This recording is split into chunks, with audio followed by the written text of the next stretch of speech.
Let's go. We run so we get it done faster. Hello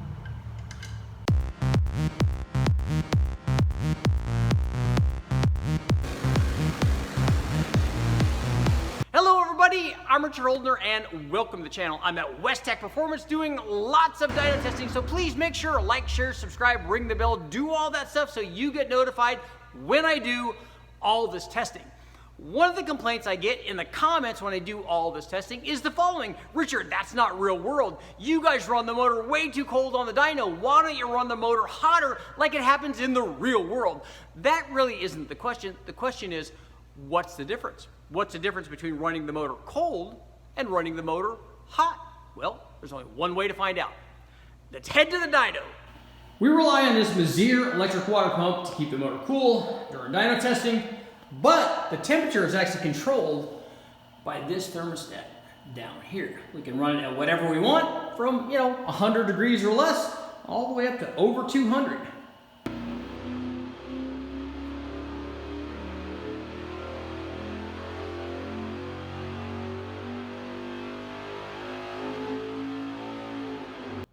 Okay guys, we've made our 116, 115 degree run. Let's go out, adjust the thermostat, and raise the temp.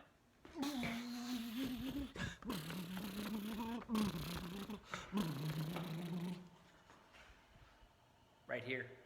Okay, we've run this thing really cold. I'm gonna adjust it up. We're gonna go up in increments before we finally get up to 180 or 190 degrees, but we'll take some spots in between and see what happens. So let's adjust it up a little bit. Whoa, whoa, whoa, whoa, whoa.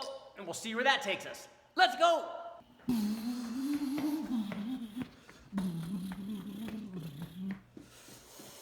And we're back home. Okay, that run was up around 144 degrees, so we'll put a couple more turns on it and go up in temperature, see what happens to power. Let's go!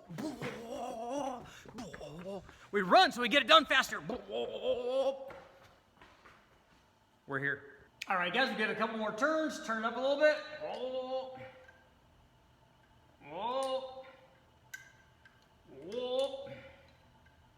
bit more. Let's see where that takes us. I forgot to run. And we're back.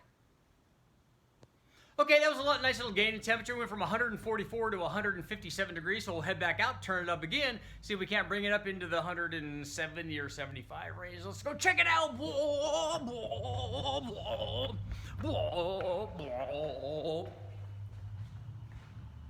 Back in. Okay guys, we've got a couple more turns.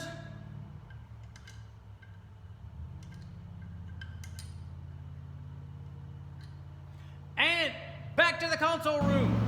And we're going slow, we're going slow, we're going slow. And we're back. Let's make another pull. Okay, it looks like we're right near 170, 171 degrees. We'll do one final turn, we'll go up to 180 or so, kind of see where we are there. That's kind of the low end of normal operating range. But what we're looking for is, we're looking for a trend. Are we losing power? Are we gaining power with all these temperature changes? So let's head back out one more time. Temperature change. We're back. Okay, one final turn on the old knobbage. Trying to knob it up. Let's make sure we get up into the 180 range.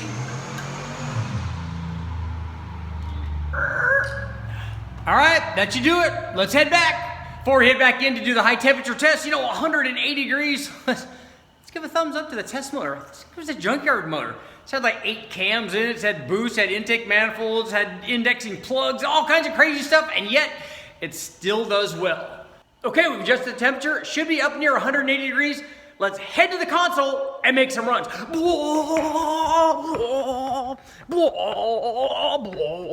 And we're here.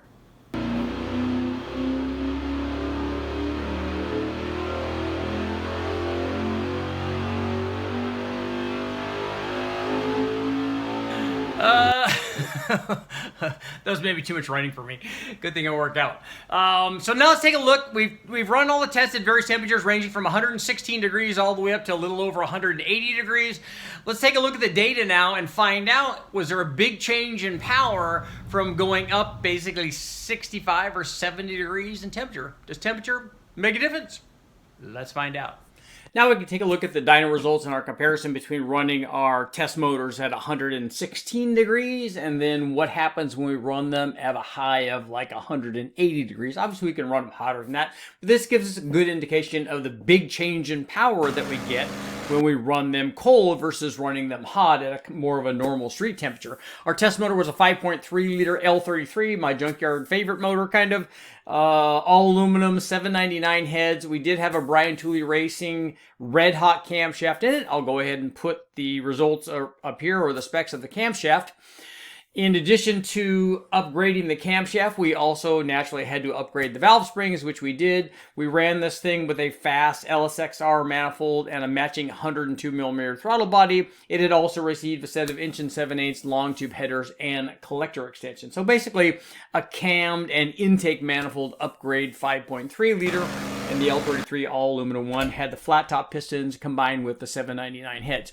So run in this configuration and run down at a temperature. This is a little bit colder than we normally run them, and normally I like to run them at 130 or 140 degrees, but run with a starting temperature of 116 degrees and optimized air, fuel, and timing with our Holley HP management system. This combination produced 476 horsepower. Peak torque checked in at 412 foot-pounds of torque.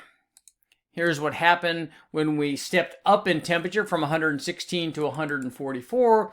You can see fairly minor changes. The biggest change actually was a drop in power down low here. So we've dropped about from 340 to 329 foot-pounds. So pretty big change in low-speed torque, but almost no change in top-end power.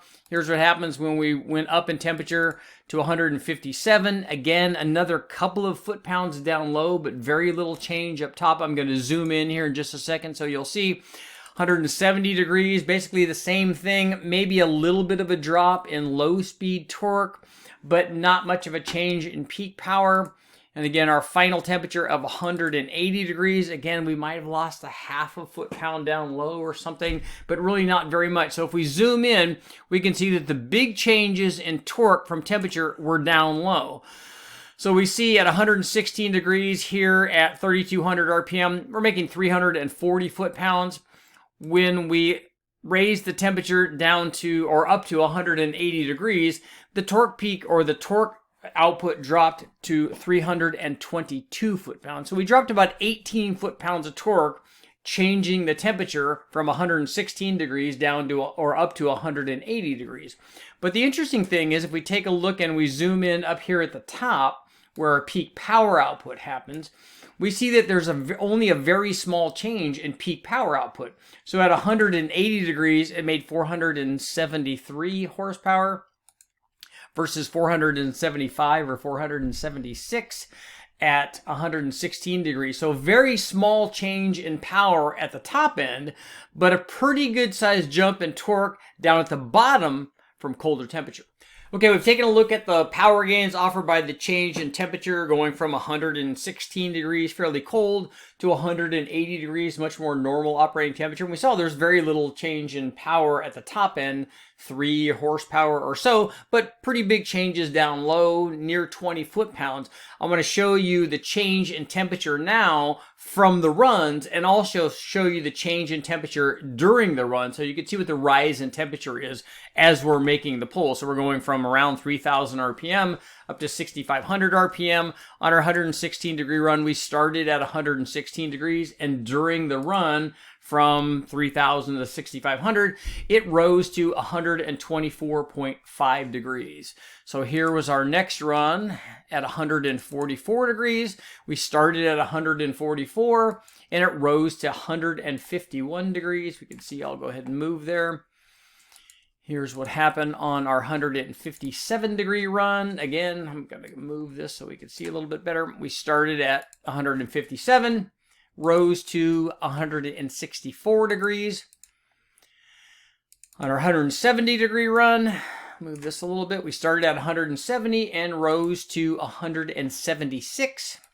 And on our final run of 180 degrees, we started at 180 and rose only to 185 degrees. So we have about a 4 or 5 degree rise in temperature from each one of the runs. And as you can see, as we change the scale here, these things look like a very small amount, which really it is, going from, 116 up, and we add 6 degrees. And on each one of them, we have about the same gain on each one of them, so that you can see what happens when we're making our runs. Let's get to our conclusion.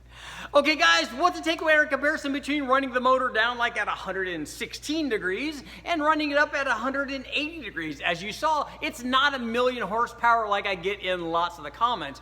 In fact, the ideal combination isn't to run it hot or to run it cold. In reality, we make more power when it's cold, but as we showed in this test, the biggest gains come down low when we're first loading the motor in the initial part of the run.